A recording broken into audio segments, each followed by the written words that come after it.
Hi, my name's Bret Reinbold, and I am the Educational Art Technician for the Alberta College of Art and Design Print Media Department. Today I'm going to introduce you to photo etching. Photo etching is a process that uses light-sensitive emulsion to photosensitize a copper plate and shoot an image onto the plate, etch it, and then proof it. The image itself doesn't have to be photographic, it can be hand-drawn.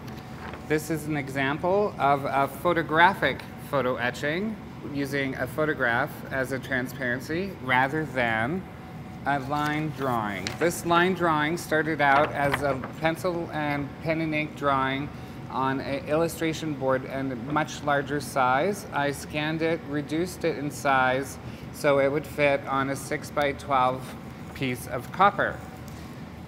And the first thing you need to do is make your copper receptive to the film that is going to make it photosensitive, and that is done via steel wool.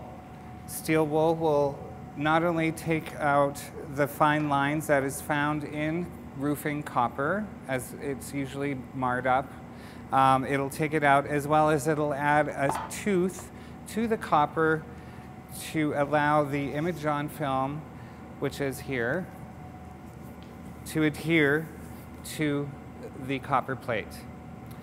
ImagOn is a gelatin, actually, that is sandwiched between two very thin layers of acetate. You take off one of the layers of acetate to adhere it to the copper plate, and then run it through the press, and then shoot your image onto your plate. And that is something that we will be going on forward to do. Because ImagOn film itself is light sensitive, it's done in a light tight room, or a yellow safe light room as it's called. But for the purposes of this demonstration, I am going to put the ImagOn film on in the light, knowing that I have a second plate that is already completed. So the first thing we have to do is measure the ImagOn film to slightly larger than the plate and cut it, and then we need to remove the acetate that's on the belly side of the ImagOn film. To do that, I'm taking a piece of tape, I'm putting it on the side, the belly side of the ImagOn, and then I'm peeling one layer of the acetate from the ImagOn, and now the ImagOn itself will lie flat, it's not as curly, and we'll just place it on the plate with a piece of newsprint underneath. Just lightly brush it left to right, top to bottom, to remove any of the obvious air bubbles or marks. And then we're going to cover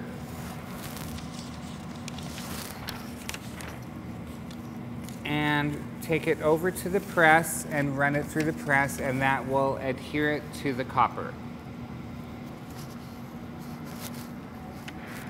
Okay, now we've got the plate ready to go. I have newsprint on the bottom and the top to protect the gelatin from imperfections in the blanket.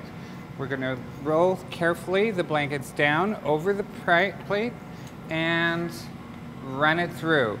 Once the drum on the press hits the plate, you're going to slow down, and that'll create just enough heat to adhere the ImagOn to the plate. You can actually feel the drum running over the plate, and this will also ensure that there are no bubbles where the ImagOn is hitting the plate. Now we're done. We're going to lift up the blankets carefully, and we can actually see the embossment, making sure that the pressure was adequate, and take a quick peek and make sure that there are no air bubbles. And then we're going to take the plate over to the self-healing mat and cut it to size. Now, as you can see now, the ImagOn is pressed firmly onto the plate. It's oversized, so we're going to have to cut the ImagOn down to the size of the plate. To do that, you pull it off and flip using a self-healing mat to ensure that I don't scratch the glass, and a sharp blade. And then I'm going to cut at a 45-degree angle to get rid of the excess ImagOn as it's unneeded.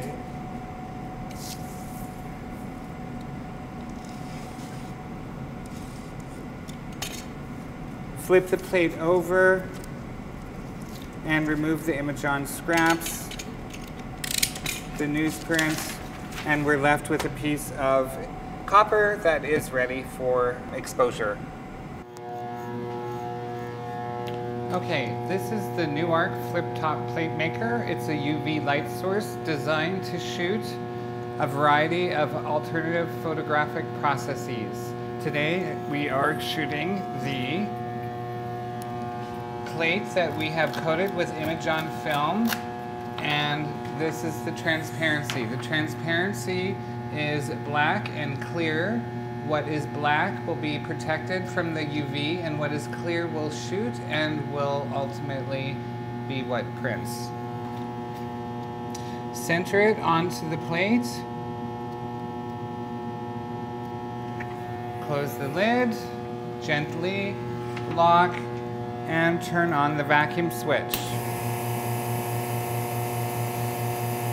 The vacuum switch allows emulsion to emulsion contact, so we'll get a vibrant, non-blurry image. And since it's ready, we are going to flip the top, ergo the name Flip Top Plate Maker, and expose it to UV light.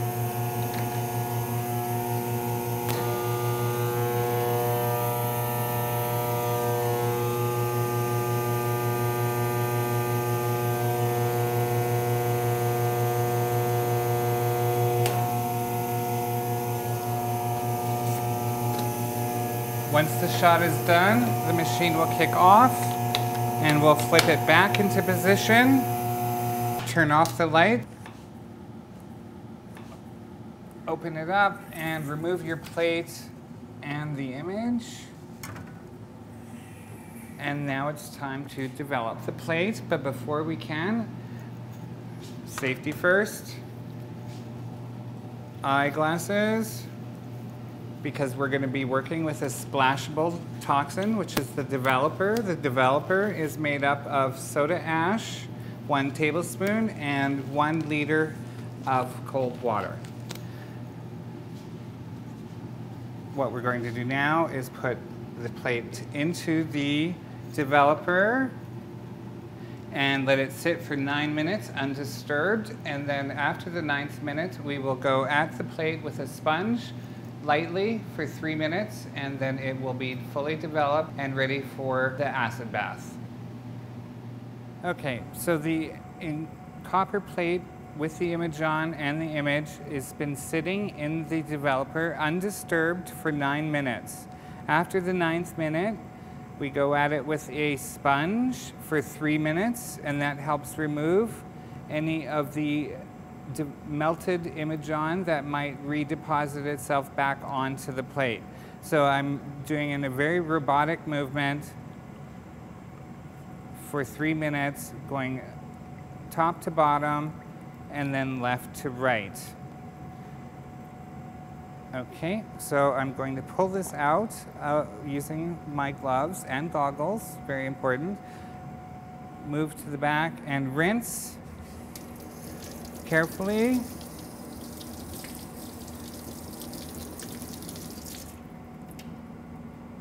And this is the result of the developing process. So now we have the image on the plate. It's been backed, and now we need to dry it, and then we go and etch it. Basically, we etch it in ferric chloride solution, and it will erode the copper rather than etch it. and we have to pull it out every 15 minutes for a period of an hour to rinse it, to rinse off the spent copper molecules that might be clinging to the surface. Though it is etched vertically, not horizontally, it still needs to be rinsed. The first thing we're going to have to do is blot it to make sure that there's no standing water on the plate. And then we're going to turn the plate over, take my gloves off, and we're going to put a duct tape hinge on the plate so that we can dunk it into a vertical tank. This way that the hinge is so that we can pull it and clamp it, because it is etched vertically, and if you drop it into a vertical bath, good luck getting it out. So we're going to turn the plate over, put the hinge on,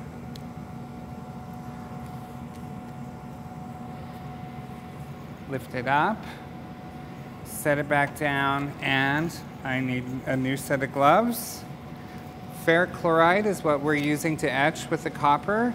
It is toxic and it will burn you, so it's important again to wear your personal protective equipment.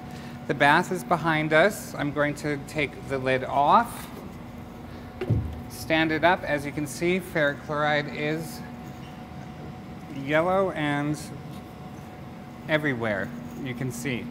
Right now what I'm going to do is take a pair of clamps, put the plate in the acid, and clamp it. And the acid bath will start eating it right away, and we'd have to pull it out every 15 minutes for a period of an hour to rinse it, to rinse off the spent copper molecules that might be clinging to the surface. And 15 minutes again for 4 cycles of 15 minutes each, and then we'll be ready to proof. Now that I've removed the ImagOn from the plate, the sister plate, the exact same image, it is now ready to proof. And by proofing it, we ink it up and run it through the press. And I will show you that process right now. I'm using, for this process, intense black ink. It's important to make sure that you have changed your glove, because you don't want developer. Use the same gloves as you did with the developer. There is a skin on the ink that you need to remove. Sometimes it contains just the right amount of ink that we need to ink this plate, and so we don't need to dip into the can of ink itself. What we want to do is warm up the ink a little bit. It can be, some inks differ in that they can be stiffer than others. This is a relatively soft ink. And so I'm just working it until I start to see it shine a little bit. Once it starts to shine, then it shows me that it's warmed up a little bit, enough to card onto the plate. And by card onto the plate, I mean using these little show cards, white show cards, cut into small pieces to completely cover this plate with ink. And as you can see, I'm using a fair amount of pressure to get this ink onto the plate.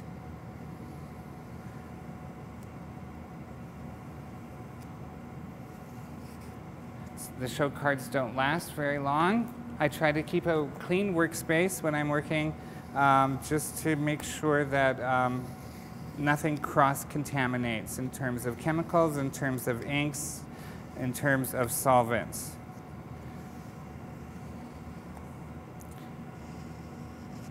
Now that I've got the ink on the plate, I need to get the ink off the plate. Not all the way off, but to a certain extent that the image will start to show through. put your ink back to where you got it, and you can actually reuse the ink that I put out. I didn't cut it with anything.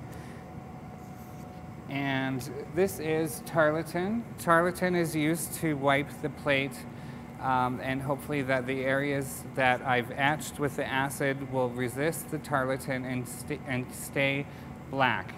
What I like to do, everyone's different, everyone has a different way of doing this. I like to wash the tarlatan so it's a little bit softer, and pick the plate up and start wiping in circular motions.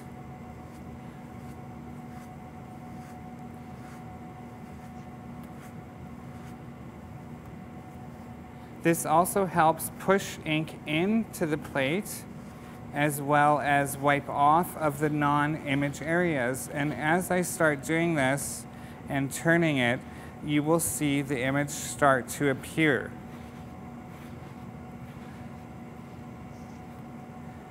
What you don't want to do is scrub the ink off. You want to one swipe at a time and then turn.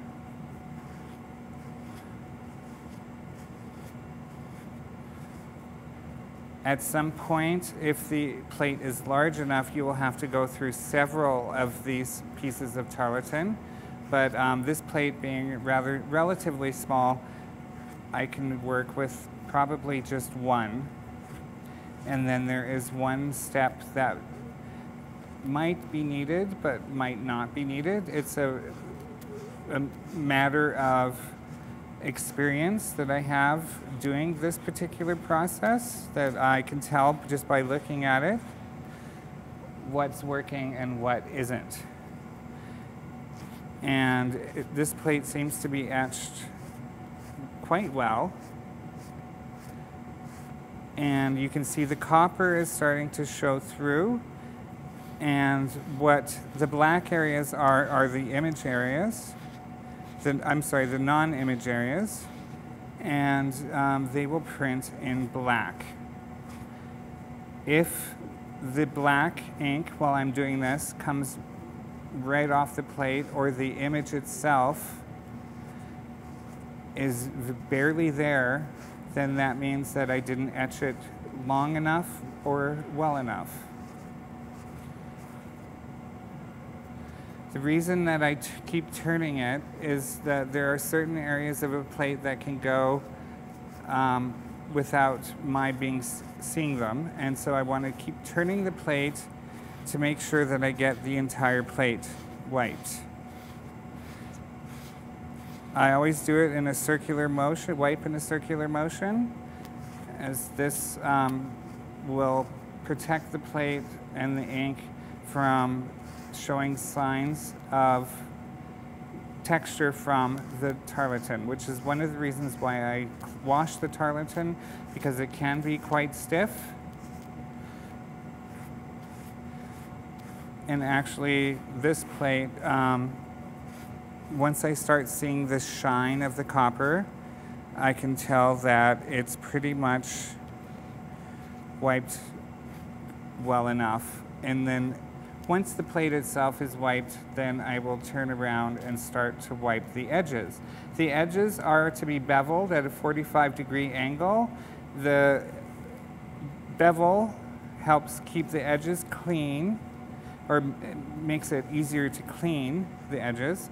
As well, if it's a thicker gauge plate, it can, through the pressure of the press, at being 3,000 pounds per square inch, cut the blankets. And so you also want to make sure that it's well beveled and ready to go. So you can see between this plate and this plate, which has just been developed, and this plate is ready to be printed. So one more time, I'm going to put this onto a sheet of newsprint and carry it over to the press, and then prep a piece of paper that I'm soaking, and I'll explain that when I get to that point. And I will put this plate onto the press.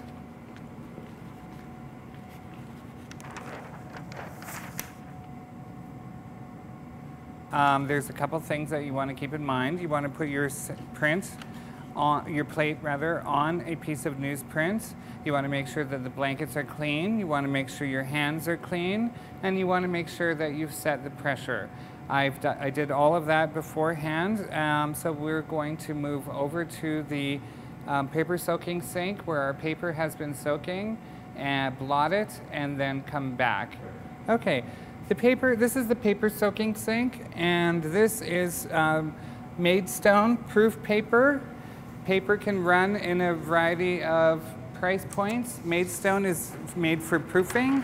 What we want to do is soak the paper long enough that the fibers have relaxed, and then we want to remove as much standing water as we can using newsprint. Normally we use blotters, but we're out of blotters, and so newsprint will suffice. It does a very good job in picking up standing water, as does with the help of a rolling pin. What you want to do when you're about to take the paper to the press is look at it to make sure that there's no standing water puddles, and also that it is well brushed to make sure that there's no paper pulp or anything else. Do both sides.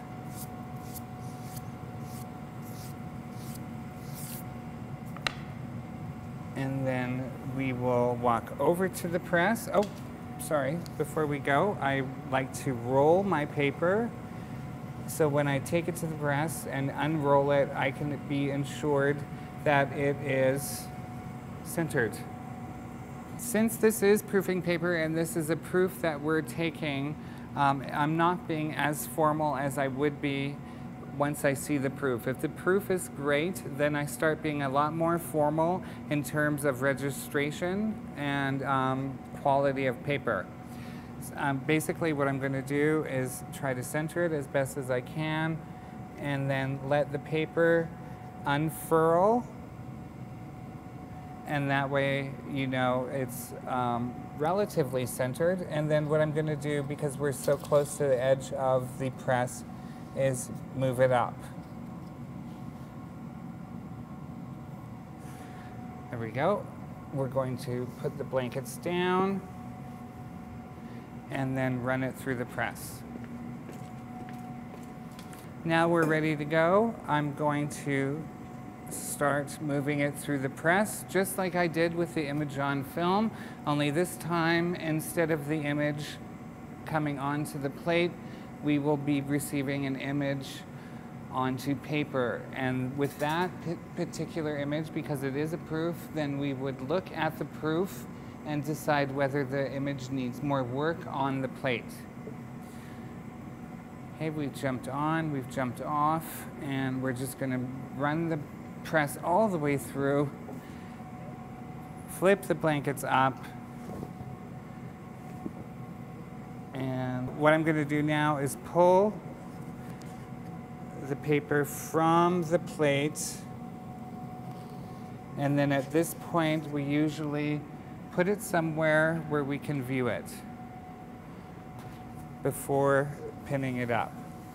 So what I'm going to do now is I'm going to grab the original transparency. As you can see, I've done a pretty good job of replicating it onto a very nice piece of paper and via a plate that was covered in ImagOn film. And the final plate